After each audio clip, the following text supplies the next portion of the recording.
Next हम लोग topic start करेंगे। ये जो यूनिट है next, that is current electricity. तो जो हम लोगों ने इलेक्ट्रोस्टेट पढ़ा है उसमें जैसे हम लोगों ने कैपेसिटर पढ़ा एक एलिमेंट, वैसे ही यहाँ पर एक नया एलिमेंट आएगा रेजिस्टेंस। और जो रेजिस्टेंस के जो सर्किट्स होते हैं या जो यहाँ का कॉन्सेप्ट है वो कंपैरेटिवली ज्यादा यूज होगा। क्योंकि देखो जब हम इलेक्ट्रोस्टेट पढ़ते हैं तो वहां पर कुछ बेसिक चीजें हम लोग डेवलप करते हैं। वो क्या है? इलेक्ट्रिक फील्ड और खासकर इलेक्ट्रिक पोटेंशियल। ये दो बेस क्वांटिटीज होती हैं जो हम लोग डेवलप करते हैं वहां पर, या जिनके बारे में हम लोग पढ़ते हैं। ठीक है, तो इन्हीं का सब कहीं यूज होता रहता है। अलग से जो चैप्टर आया वो क्या था? कैपेसिटर, जिसमें हम लोगों ने कुछ अलग चीजें देखी वहां पर। ठीक है, ये तो बेसिक था इलेक्ट्रोस्टेट या इलेक्ट्रिसिटी का कह दें। तो ये तो सब कहीं यूज होगा, चाहे हम यहाँ पढ़ रहे हैं इलेक्ट्रोस्टेट पढ़ रहे हैं तब भी, करंट पढ़ेंगे तब भी, मैग्नेटिज्म पढ़ेंगे तब भी यूज होगा, आगे आप मॉडर्न पढ़ेंगे उसमें भी यूज आएगा। तो ज्यादातर जो सर्किट्स का यूज है जो करंट इलेक्ट्रिसिटी में हम पढ़ेंगे उनका मैग्नेटिज्म में भी आगे यूज होगा और उसके बाद मॉडर्न फिजिक्स में भी होगा। तो यहाँ पर हम लोगों ने चूंकि कैपेसिटर में सर्किट्स को अच्छे से समझ लिया था, तो वैसे यहाँ पर भी सिमिलर टाइप से रहेगा, तो कोई प्रॉब्लम अब नहीं होगी। ठीक है, तो सबसे पहले हम लोग यहाँ पर कुछ बेसिक पॉइंट समझेंगे इलेक्ट्रिसिटी में। तो इसमें 3 टॉपिक हम लोगों को पढ़ने हैं। करंट इलेक्ट्रिसिटी पढ़ना है, तो यही यूनिट का भी नाम होता है और यही यहाँ पर इस चैप्टर का भी नाम है पहले। दूसरा इसी में एक टॉपिक होता है हीटिंग इफेक्ट ऑफ करंट, मतलब करंट के जो हीटिंग इफेक्ट्स के जो केसेस रहते हैं वो हम लोग देखेंगे। छोटा सा टॉपिक है लेकिन इंपॉर्टेंट है। और तीसरा जो है वो सर्किट्स का केस रहता है, मतलब electrical circuits and Kirchhoff's law. तो ये 3 टॉपिक हम लोग को देखने हैं। इसमें अगर रिड्यूस सिलेबस की बात की जाए तो 2 टॉपिक हटाए गए हैं। एक कार्बन रेजिस्टेंस, ठीक है, जैसे रेजिस्टेंस दिया होता था उस पे कुछ रिंग्स बना दिए जाते थे, उसका रेजिस्टेंस वैल्यू आसान होता था, क्वेश्चन फोकट का नंबर मिल जाता था तो उन्होंने हटा ही दिया। ठीक है, और अक्सर क्वेश्चन पूछ देते थे, तो वो एक आसान टॉपिक था, उसको पता नहीं क्यों हटा दिया, कुछ कठिन ही हटा दिया। हाँ, पोटेंशियोमीटर हटा दिए, ये तुम्हारे लिए अच्छी खबर, क्योंकि पोटेंशियोमीटर में कई लोगों को काफी ज्यादा प्रॉब्लम होती थी, क्योंकि थोड़ा सा थिंक करना पड़ता था, लेकिन लग जाता है। क्वेश्चंस तो उसके कॉम्प्लिकेटेड होते हैं, लेकिन आपके लेवल में जो क्वेश्चंस पूछे गए हैं उसमें 1-2 बार का छोड़ दो, अदरवाइज हमेशा इजी क्वेश्चन। ठीक है, जो भी है तो थ्योरेटिकल कुछ पूछ दिया, और या फिर न्यूमेरिकल में भी जो पूछे गए क्वेश्चन, कहीं वो 2 सेल के ईएमएफ को वहां पर उन्होंने रेशियो निकलवा लिया या उसको कंपेयर करा लिया, कहीं इंटरनल रेजिस्टेंस पूछ लिया, ऐसे क्वेश्चंस पूछे जाते थे। मतलब आसान ही पूछा जाता था, बहुत कॉम्प्लिकेटेड नहीं था। तो ये थोड़ा सा उन्होंने 2 टॉपिक हटाकर ऐसा दया दिखा दिया हम लोगों पे, कि देखो हमने तुम्हारे में से भी कुछ तो हटा दिया। तो हम लोग चलिए स्टार्ट करते हैं फिर करंट इलेक्ट्रिसिटी। तो सबसे पहले यहाँ पर एक चीज देखो कि जैसे मान ले एक कंडक्टर है, यहाँ पर एक रेजिस्टेंस, ठीक है, इसका कुछ रेजिस्टेंस अपना होगा, और यहाँ पर हमने एक बैटरी कनेक्ट कर दी। ठीक है, एक बैटरी कनेक्ट कर दी। इस बैटरी की वजह से यहाँ पर एक करंट फ्लो कर रही है 5 एम्पियर की। ठीक है, एक करंट यहाँ पर ऐसे फ्लो गई, प्लस से ऐसे चलेंगे और माइनस की तरफ एंटर करेंगे। तो यहाँ पर एक करंट फ्लो कर रही 5 एम्पियर। तो आपको ये बताना है कि यहाँ पर अगर हम इसे कह दें ए, इसे कह दें बी, तो ए से बी की तरफ 5 एम्पियर की करंट फ्लो कर रही है। तो यहाँ पर ए से बी की तरफ एक्चुअल में फ्लो क्या कर रहा है? इलेक्ट्रॉन, चार्ज फ्लो कर रहा है। कौन सा, पॉजिटिव या नेगेटिव? पॉजिटिव। तो नहीं, सोचो, सीरियसली सोचो, मतलब आप थिंक करें अपने हिसाब से कि अगर हम जैसे पढ़ते हुए आए ना, ऐसा थोड़ा कि 9th-10th लेवल में नहीं पढ़ाया गया, 9th-10th लेवल में भी पढ़ाया गया होगा, 11th-12th में भी बताया गया, करंट फ्लो कर रही, करंट फ्लो कर रही। तो कभी सोचा तुमने कि करंट फ्लो कर रही तो एक्चुअल में जा क्या रहा है? ए से बी की तरफ क्या जा रहा है? एक्चुअल में कुछ नहीं जा रहा है। ठीक है, तुम्हारा आंसर सही था, कुछ नहीं फ्लो कर रहा है। ऐसा तो नहीं समझ में नहीं आया तो कुछ नहीं जा रहा है।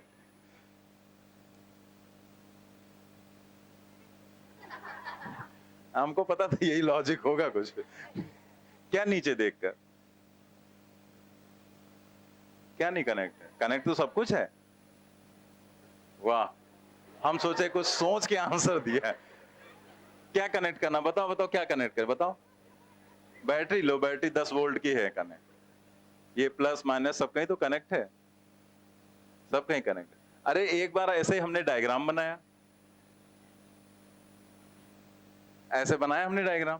ठीक है, तो हुआ क्या कि डायग्राम बनाया तो यहाँ पर हमने ऐसे दिखा दिया कि बैटरी है यहाँ पर 10 वोल्ट की, वैसे कुछ मतलब कोई केस ही था तो वो कर रहे थे, और यहाँ पर 20 ओम का रेजिस्टेंस 20 ओम का था, और ये डायग्राम बनाया तो कुछ ऐसे ही बीच में ऐसे छूट गया। एक स्टूडेंट से हमने कहा बताओ इसमें करंट क्या है? जीरो। साहब से जीरो क्यों गए? कहा सर वो कटा हुआ बीच में। क्लास की घटना है, घटना क्या दुर्घटना है।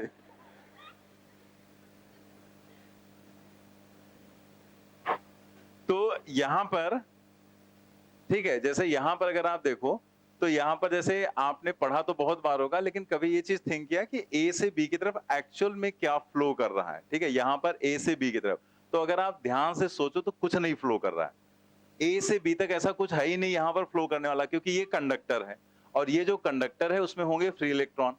ठीक है, तो अगर फ्री इलेक्ट्रॉन है तो फ्री इलेक्ट्रॉन अगर मूव भी करेंगे तो इधर का एंड होगा प्लस और इधर का होगा माइनस। तो अगर फ्री इलेक्ट्रॉन मूव भी करेंगे तो वो इधर मूव करेंगे, उधर तो नहीं जाएंगे। ठीक है, तो एक्चुअल में ए से बी की तरफ अगर आप देखो तो कंडक्टर में सिर्फ फ्री इलेक्ट्रॉन होंगे यहां पर, और इधर से इधर वो मूव करेंगे, इधर तो नहीं मूव करेंगे। मतलब यहां देखा जाए तो ए से बी की तरफ कुछ भी मूव नहीं कर रहा है।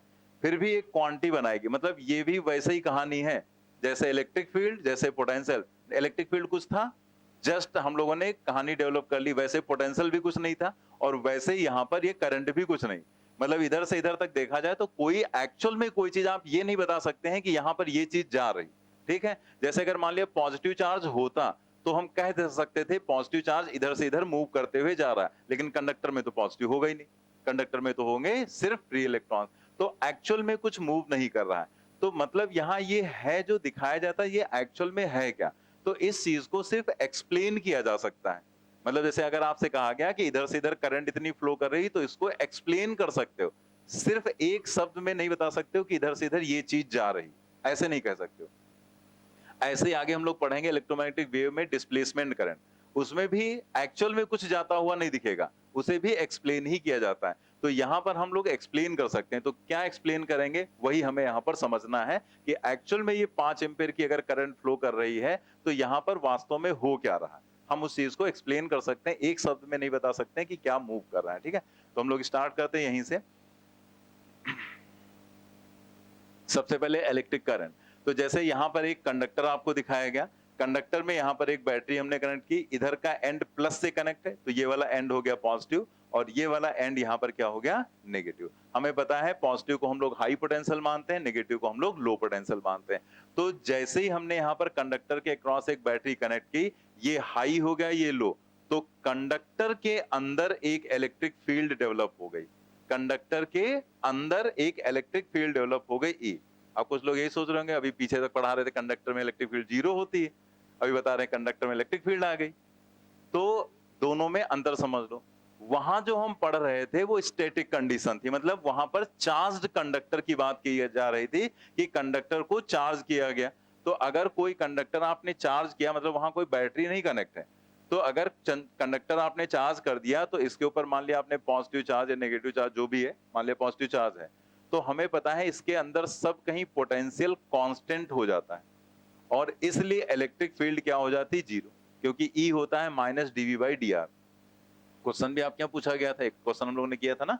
तो यहाँ पर ये चार्ज कंडक्टर है जिसमें किसी तरह का कोई पोटेंशियल डिफरेंस जनरेट नहीं किया गया, क्योंकि ई का जो फॉर्मूला होता है चाहे डीवी बाई डी आर से कर लो चाहे वी बाई डी से कर लो, जहां वी मतलब पोटेंशियल डिफरेंस होता है V H minus V L, तो जो इलेक्ट्रिक फील्ड है वो यहाँ पर हो सकती है अगर यहाँ पोटेंशियल डिफरेंस होता तो, लेकिन यहाँ तो पोटेंशियल डिफरेंस ही नहीं।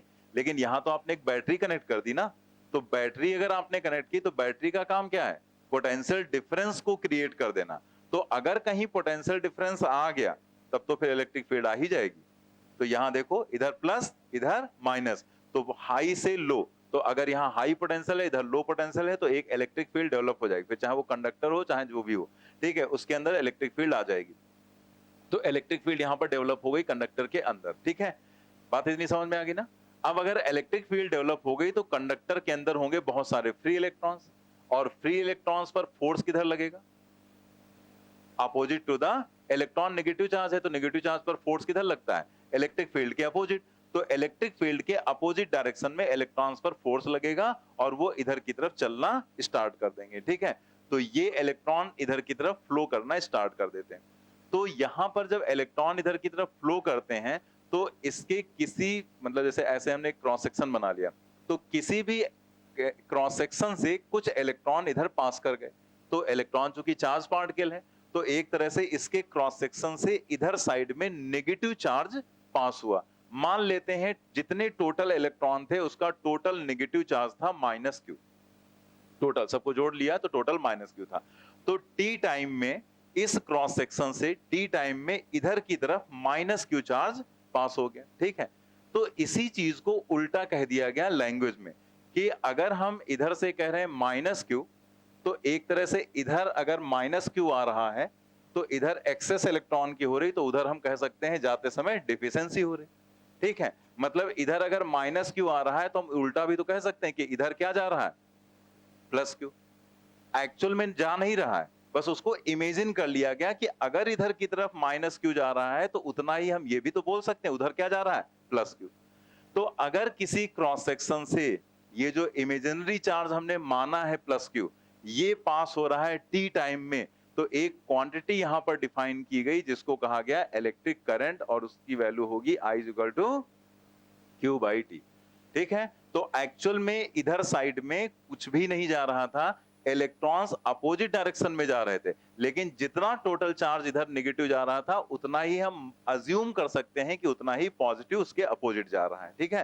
तो वो जो पॉजिटिव चार्ज इमेजिन किया गया, that charge divided by time, उसी को नाम दिया गया क्या, इलेक्ट्रिक करंट। तो इलेक्ट्रिक करंट को जस्ट हम बस डिस्क्राइब कर सकते हैं कि इलेक्ट्रिक करंट एक्चुअल में क्या रिप्रेजेंट करती है, क्योंकि बार बार हमें वो चीज ना करनी पड़े। जैसे मान लो ये क्वांटिटी नहीं बनाई गई होती करंट, तो हम करंट के बारे में कुछ जान ही नहीं रहे होते, तो जब हम यहाँ वोल्टेज लगाते तो हमें यही पूरा डिस्क्राइब करना पड़ता बार बार, ठीक है। जैसे वहां पर था इलेक्ट्रिक फील्ड हमने क्यों बनाया, जिससे कि हमें बार बार ये ना बताना पड़े या ये ना निकालना पड़े कि अगर यहाँ पर हम ये चार्ज रखेंगे तो कितना फोर्स होगा ये चार्ज, जस्ट हम पता है हमें F बराबर क्या होगा, QE। तो E हमें क्वांटिटी पहले से पता है, चार्ज बदलते जाएंगे, फोर्स हमें मिलता चला जाएगा, ठीक है। वैसे इस करंट को बता दिया गया। अभी इसका और प्रॉपर मतलब समझ में आएगा। तो इतनी बात समझ में आ गई ना। The time rate of flow of charge through any cross section is called current. If charge Q passes through a cross section in time t, then तो ये जो चार्ज हम कह रहे हैं इधर की तरफ Q जा रहा है किसी भी क्रॉस सेक्शन से, एक्चुअल में नहीं जा रहा है, एक्चुअल में तो इलेक्ट्रॉन्स जा रहे हैं, लेकिन हम लोग उसको मान लेते हैं यहाँ पर कि ये चार्ज उतना ही जा रहा है Q। तो यहाँ पर दो क्वांटिटीज डिफाइन करते हैं, एवरेज और इंस्टेंटेनियस। तो एवरेज करंट हम लोग लिखते हैं I = Q/T, और इंस्टेंटेनियस करंट हम लोग लिखते हैं dQ/dt। तो अभी हम लोगों ने यहां पर क्या देखा कि जो माइनस चार्ज है वो इधर जा रहा है, ठीक है। तो करंट जो क्वांटिटी इमेजिन की गई वो उसके अपोजिट, ठीक है। करंट को पॉजिटिव चार्ज की डायरेक्शन में माना गया, जिधर प्लस जा रहा है उधर ही करंट मानी गई। तो करंट जो क्वांटिटी इमेजिन की गई है वो +q चार्ज के अकॉर्डिंग इमेजिन की गई। तो आप देखो कि जैसे ये दो डायग्राम नीचे बनाए गए, एक में इलेक्ट्रॉन्स मूव कर रहे हैं, एक में पॉजिटिव मूव कर रहा है। तो आप देखो करंट दोनों में सेम डायरेक्शन में दिखाएगी।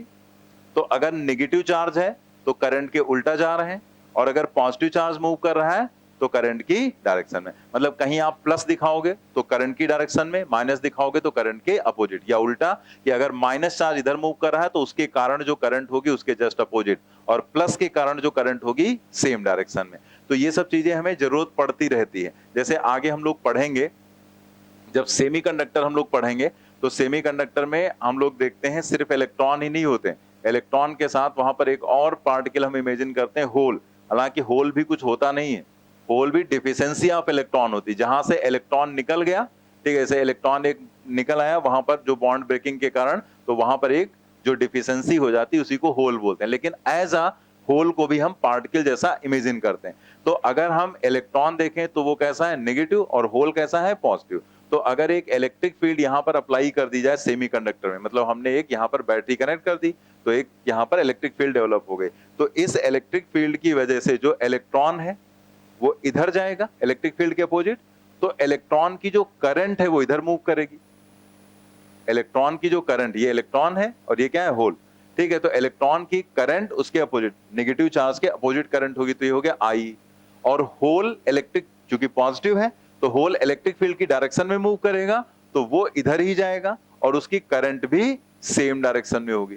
तो आप जरा देखो क्या हो रहा है, इलेक्ट्रॉन होल मूव अपोजिट कर रहे हैं, लेकिन करंट दोनों की सेम डायरेक्शन में, क्योंकि इलेक्ट्रॉन नेगेटिव है, नेगेटिव की करंट अपोजिट डायरेक्शन में रहेगी और पॉजिटिव की करंट सेम डायरेक्शन में, तो दोनों आ गए सेम, यानी कि जो नेट करंट फ्लो करेगी वो IE प्लस IH।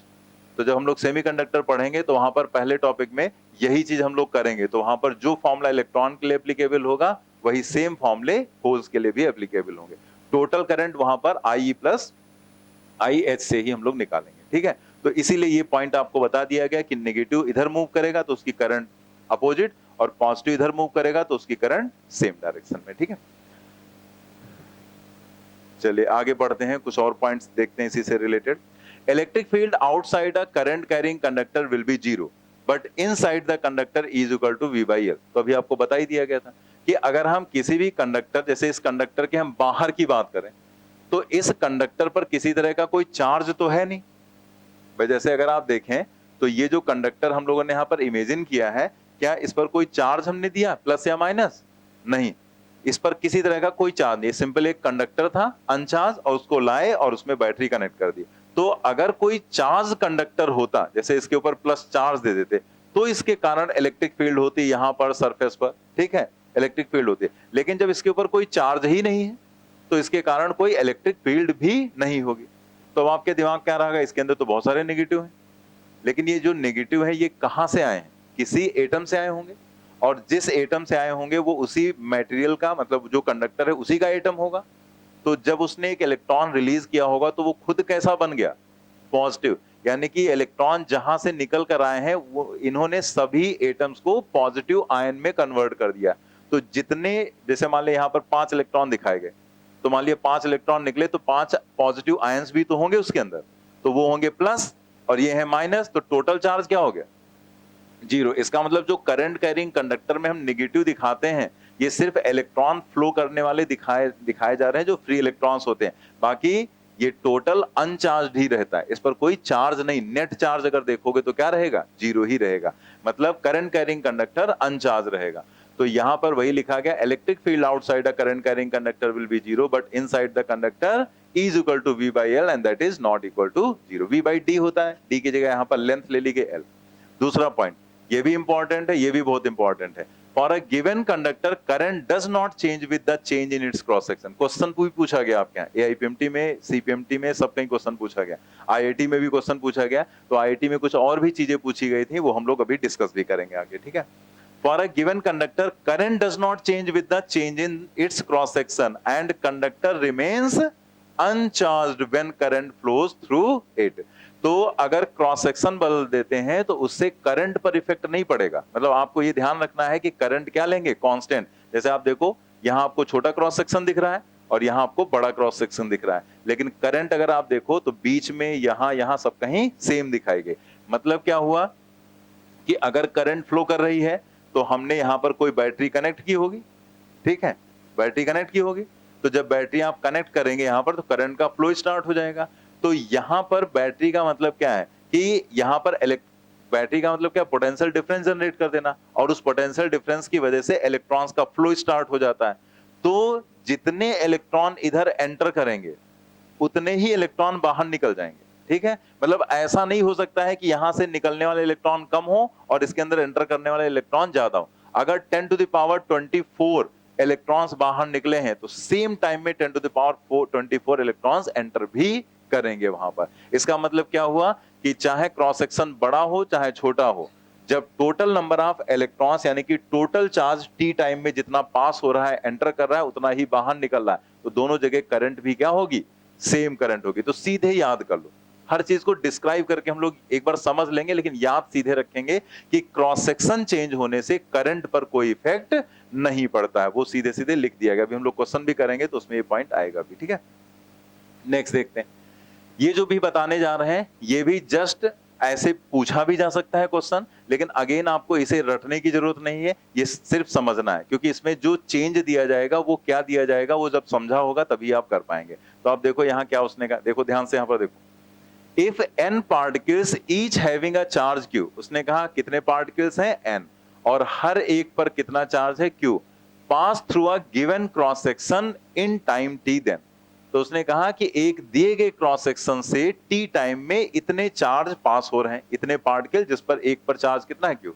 तो आप ऐसे सोचो कि यहां पर अगर हम बात करें एक पार्टिकल की, तो एक पार्टिकल पर चार्ज कितना है, क्यू। तो n पार्टिकल पर चार्ज कितना हो जाएगा, n टाइम्स क्यू। मतलब ये बन गया टोटल चार्ज जो t टाइम में वहां पर पास हो रहा है। तो इसका मतलब I इज इक्वल टू क्या होता है, Q बाई टी होता है। I is equal to Q by T. तो यहां पर हमने Q की जगह क्या रख दिया, NQ। तो क्वेश्चन देने का तरीका है, टोटल चार्ज दिया जा सकता है या एक पार्टिकल पर चार्ज और टोटल नंबर ऑफ पार्टिकल, तो NQ डिवाइडेड बाई टी। अब यहां से जरा देखो, जब हम यहां पर लिख रहे हैं I is equal to NQ by T, तो यहां से N लिख सकते हैं IT अपान Q। अब हम I की जगह रख रहे हैं 1 एम्पियर। हम मतलब समझने जा रहे हैं, जैसे अभी हमने कहा था 5 एम्पियर की करंट फ्लो कर रही, तो उसका मतलब क्या है, क्या फ्लो कर रहा है। तो वही कैसे डिस्क्राइब करते हैं वो समझना है कि अगर I की जगह 1 एम्पियर रख रहे हैं, 1 एम्पियर की करंट फ्लो कर रही, टाइम 1 सेकंड, 1 सेकंड में क्या हो रहा है, वहां पर कितने चार्ज पार्टिकल्स पास हो रहे हैं। तो हम देख रहे हैं I1 ले रहे हैं, T 1 सेकंड ले रहे हैं, और चार्ज इलेक्ट्रॉन पर चार्ज कितना 1.6 10 पावर माइनस 19। इसको जब आप सॉल्व करेंगे तो आपको ये मिलेगा 6.25 इंटू 10 पावर 18। मतलब इसका क्या है कि अगर 1 एम्पियर की करंट फ्लो कर रही है, तो उसका मतलब है कि उसके क्रॉस सेक्शन से, उस कंडक्टर के क्रॉस सेक्शन से 1 सेकंड में कितने इलेक्ट्रॉन पास हो रहे हैं, 6.25 इंटू 10 पावर 18 इलेक्ट्रॉन्स। ठीक है, तो मतलब ये हुआ कि जो स्टार्टिंग में आपसे ये पूछा गया था क्वेश्चन, यहां पर एक क्वेश्चन आपसे यहां पर पूछा गया था कि यहां पर अगर 5 एम्पियर की करंट है, तो उसको 5 एम्पियर की बजाय जैसे हम वहां पर 1 एम्पियर ही मान लेते हैं। ये ऐसे कंडक्टर हो गया और यहां पर ये एक बैटरी हमने लगा दी। ठीक है, तो अब यहां पर अगर आपसे अगर वो ये पूछ रहा है कि बताओ यहां ए से बी अगर 1 एम्पियर की करंट फ्लो कर रही, तो एक्चुअल में क्या फ्लो कर रहा है, तो आप कहेंगे एक्चुअल में कुछ नहीं फ्लो कर रहा। ठीक है, आप उस चीज को बता ही नहीं सकते एक लाइन में, लेकिन आप उसको डिस्क्राइब कर सकते हैं। उसने पूछा अच्छा ये 1 एम्पियर की करंट है, तो इसका क्या मतलब क्या है। ठीक है, तो आप बता सकते हैं कि इसके यहां पर क्रॉस सेक्शन से, अगर इसमें 1 एम्पियर की करंट है, तो इसके क्रॉस सेक्शन से इस करंट के अपोजिट डायरेक्शन में 1 सेकंड में 6.25 into 10 to the power 18 electrons pass हो रहे हैं। मतलब एक शब्द में नहीं बता सकते, उसको डिस्क्राइब ही कर सकते हैं। तो अब मतलब समझ में आ गया कि अगर हम कहते हैं किसी भी कंडक्टर से इतने एम्पियर की करंट है, तो उसका मतलब है कि किसी भी क्रॉस सेक्शन से 1 सेकंड में जो इलेक्ट्रॉन्स पास हो रहे हैं वो इतने। अगर ये 2 एम्पियर की करंट होगी तो जस्ट डबल, 3 एम्पियर की करंट 3 गुना, उतने इलेक्ट्रॉन यहां पर इसके क्रॉस सेक्शन से पास हो रहे हैं। तो समझ में आ गया, तो क्लियर हो गया ना कि करंट का मतलब यहां पर एक्चुअल में क्या है। तो वही लिख दिया गया यहां पर 6.25 10 पावर 18 इलेक्ट्रॉन पास पर second through a given cross section. तो वही यहां पर है कि अगर आप देखो तो बैटरी के लिए आपसे क्या कहा गया था कि बैटरी से जितनी करंट निकलेगी उतनी एंटर करेगी, और करंट का मतलब सीधे हो गया इलेक्ट्रॉन से, एक तरह से हो गया जितने इलेक्ट्रॉन फ्लो कर रहे हैं। तो आप देखो अगर यहां पर इधर से इलेक्ट्रॉन निकलकर इसमें एंटर कर रहे हैं, तो उतने ही इलेक्ट्रॉन यहां निकलकर वापस बैटरी में एंटर कर जाएंगे। इसीलिए क्रॉस सेक्शन का फर्क नहीं पड़ता है, क्योंकि जैसे मान लिया इसमें 1 एम्पियर की करंट है, तो 1 एम्पियर की करंट फ्लो करने का मतलब है कि यहां पर जैसे करंट तो ऐसे जा रही है, लेकिन इलेक्ट्रॉन तो उल्टा मूव करेंगे ना, तो इलेक्ट्रॉन इसमें 6.25 10 पावर 18 इलेक्ट्रॉन इसमें एंटर करेंगे, और उसी समय 6.25 10 पावर 18 इलेक्ट्रॉन यहां से बाहर निकल जाएंगे। तो बैटरी से जितनी करंट निकली उतनी उसमें एंटर भी कर गई। ठीक है, करंट इधर की तरफ फ्लो करेगी ऐसे। ये जो रेड से दिखाया वो इलेक्ट्रॉन दिखाए थे। ठीक है, ध्यान है ना, करंट ऐसे फ्लो करेगी यहां पर ऐसे, और इलेक्ट्रॉन उल्टा उसके फ्लो करेंगे। तो बात क्लियर हो गई ना कि किसी भी क्रॉस सेक्शन से, इसमें दोनों चीजें मैंने दिखा दी, ये जो रेड से ऐसे दिखाया गया है वो इलेक्ट्रॉन का फ्लो, और जो ये ब्लू से ऐसे मैंने दिखाया वो करंट का फ्लो है। ठीक है, तो इलेक्ट्रॉन अगर ऐसे फ्लो करेंगे तो करंट उसके उल्टा फ्लो करेगा। तो ये आपके दिमाग पे एक आइडिया बन गया ना कि करंट का एक्चुअल में मतलब क्या है। अब आप देखें यहां पर आगे चलते हैं, दूसरा case, if n not particles each having charge. अब वही क्वेश्चन एक अलग तरीके से दिया जा रहा है। उसने कहा n नॉट पार्टिकल्स हैं, ठीक है, जो भी सिंबल दे दे, each having charge q, charge एक चार्ज पार्टिकल पर चार्ज कितना है q, पास पर सेकेंड। अब की बार उसने पर सेकेंड लगा दिया, एक सेकेंड में, और साथ में क्या लगाया, जबकि पीछे वाले केस में उसने कहा था गिवन एरिया मतलब टोटल, और यहां पर उसने कह दिया पर unit area. Then the current associated with cross sectional area is, तो ए क्रॉस सेक्शनल एरिया से एसोसिएटेड करंट क्या होगी? तो पहले तो आप ये निकालो कि ए क्रॉस सेक्शन से एसोसिएटेड कितने पार्टिकल्स होंगे। तो आप देखो उसने कहा यूनिट एरिया से कितने पार्टिकल पास हो रहे हैं, एन नॉट, तो ए एरिया से कितने पास होंगे, एन नॉट इंटू ए। एक चार्ज पार्टिकल जो है उसके ऊपर चार्ज कितना है, क्यू, तो N naught A charge particle पर टोटल चार्ज कितना, इंटू क्यू कर देंगे, और इसी को हम क्या कह देंगे, सब लिखा हुआ है नीचे, ठीक है, इसी को हम क्या कह देंगे, टोटल चार्ज। तो यहां पर अगर आप देखो तो I is equal to Q by T है, तो क्यू की जगह अब की बार क्या रखोगे, एन नॉट ए क्यू, तो यहां रख दिया गया एन नॉट ए क्यू, और डिवाइडेड बाई टाइम, यहां देखो उसने क्या लिखा था, पर सेकेंड, इसलिए टाइम कितना लिया, 1 सेकेंड, आ गया एन नॉट क्यू। इसको रट के तुम्हें कुछ नहीं मिलना है। अगर आप सोचो इसको हम याद कर लें, तो याद करने से कुछ बेनिफिट, जीरो बेनिफिट है तुम्हें, ठीक है, याद करने से कोई बेनिफिट नहीं, क्योंकि अगर आप लैंग्वेज नहीं पकड़ पाए तो ये कोई फार्मूला थोड़े है, ये तो एक क्वेश्चन है। तो ये तो मुझे करंट को समझाना था, इसलिए मैंने इन दोनों क्वेश्चंस को एक साथ यहाँ पर रख दिया, इसलिए रखा गया। बाकी ये कोई याद करने वाला फार्मूला नहीं, ये तो क्वेश्चन है कि अगर ऐसा है तो बताओ करंट की वैल्यू क्या होगी, तो जैसे बताया गया वैसे सॉल्व करो। लेकिन ये सॉल्व तो तभी कर पाओगे जब आप पकड़ पाओगे ना क्वेश्चन, कि क्वेश्चन में वो कह क्या रहा है हमसे, ठीक है। तो इसलिए इसको याद नहीं करना है, जस्ट आपको समझ लेना है कि वो आपको क्या कह रहा है, उसके बेसिस पर कैसे आंसर निकालना है, ठीक है। चलिए नेक्स्ट देखते हैं, current due to uniform circular motion. अगर यहाँ पर कोई चार्ज पार्टिकल सर्कुलर मोशन कर रहा है यूनिफॉर्म, तो हम यहाँ पर इमेजिन कर सकते हैं क्रॉस सेक्शन।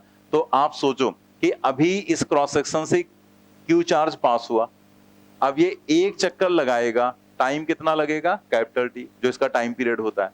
तो एक चक्कर लगाने में इतना टाइम, यानी कि इतने समय के बाद इसी क्रॉस सेक्शन से फिर से ये पास होगा, फिर उतना ही टाइम लेगा, फिर इससे वही चार्ज पास होगा। मतलब क्या हुआ कि हम कह सकते हैं हर टी टाइम में इस क्रॉस सेक्शन से कितना चार्ज पास हो रहा है, क्यू चार्ज पास हो रहा है। तो अगर एसोसिएटेड करंट देखें तो क्या हो जाएगी, I is equal to Q divided by क्या हो जाएगा, टी, ठीक है, ये करंट हो जाएगी ना।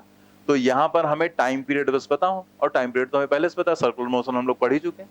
तो सर्कुलर मोशन के बेसिस पर हम लोग इसका टाइम पीरियड लिख सकते हैं, क्या लिख सकते हैं, टी इज इक्वल टू, अब जैसे अगर फ्रीक्वेंसी, मान लिया आपको फ्रीक्वेंसी दी है तो आप 1/f लिखोगे।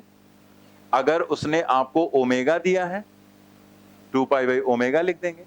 अगर उसने आपको v दे रखा है तो डिस्टेंस लिखेंगे 2 पाई r डिवाइडेड बाई v, ठीक है। तो जो भी चीज है, जो फ्रीक्वेंसी, एंगुलर फ्रीक्वेंसी या स्पीड जो भी दिया गया, उसके बेसिस पर हम टाइम पीरियड निकाल सकते हैं। एंड देयरफॉर जो करंट हो जाएगी वो q डिवाइडेड बाई t। अब कोई बहुत कॉम्प्लिकेटेड कैलकुलेशन है नहीं, तो हम डायरेक्ट लिख रहे हैं। अगर यहाँ पर आप इन t की वैल्यूज को रखोगे, तो जब ये रखोगे 1/f, f ऊपर चला जाएगा, क्या जाएगा, qf।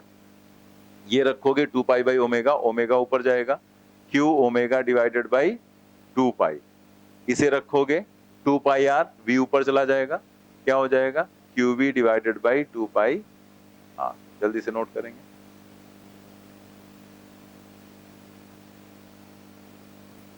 नोट कर लिया आपने।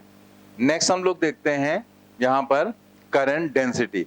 तो देखो जैसे जो करंट है उसी में, जैसे यहां पर जो करंट को बताया गया उसमें क्या बताया गया कि जो दिया गया क्रॉस सेक्शन है उससे जो चार्ज पास हो रहा है, that charge per unit time, या Q डिवाइडेड बाई T, उसी को हम लोग बोलते हैं करंट। तो हमें कई बार कुछ चीजें वेक्टर में रिप्रेजेंट करनी होती हैं, तो ऐसे ही करंट से एसोसिएटेड एक क्वांटिटी बनाई गई, करंट डेंसिटी। तो करंट डेंसिटी है तो करंट है गिवन एरिया से, और करंट डेंसिटी है पर यूनिट एरिया से, जो भी वहां पर चार्ज पास हो रहा है, ठीक है। तो हम यहां पर अब करंट डेंसिटी को करंट के टर्म में डिफाइन कर लेते हैं कि यूनिट एरिया से जाने वाली करंट क्या। अगर पूरे एरिया से जाने वाली करंट A है तो यूनिट एरिया से पास होने वाली करंट क्या, उसी को नाम दे दिया गया करंट डेंसिटी। लेकिन यहां पर आपको ध्यान रखना है कि जब हम करंट डेंसिटी को डिफाइन करते हैं करंट पर यूनिट एरिया, तो एक कंडीशन लगी होती है कि area must be normal to the direction of flow of current. मतलब जो एरिया होना चाहिए वो करंट के डायरेक्शन के परपेंडिकुलर होना चाहिए, ठीक है। Current density, it is defined as the current per unit cross sectional area where area must be perpendicular to the direction of current। मतलब अगर करंट का फ्लो ऐसे चल रहा है तो जो एरिया होना चाहिए उसके परपेंडिकुलर, यानी कि अगर हम यहाँ पर करंट डेंसिटी लिखेंगे J, तो हम क्या लिखेंगे I डिवाइडेड बाई A, क्योंकि यहाँ पर आपको ये पूरा एरिया इस करंट के परपेंडिकुलर ही दिख रहा है। तो J is equal to I upon ए। लेकिन जरा एक मिनट देख लो फिर नोट कर लेना। यहां पर देखो, यहां पर उसने क्या किया, ये जो वायर है ये कंडक्टर है कोई, ठीक है, मतलब थिक कंडक्टर ऐसे दिखा दिया गया। तो आपको यहां पर एरिया जो दिया गया है इतने पार्ट का, वो एरिया आपको कितना दिया गया है, ए।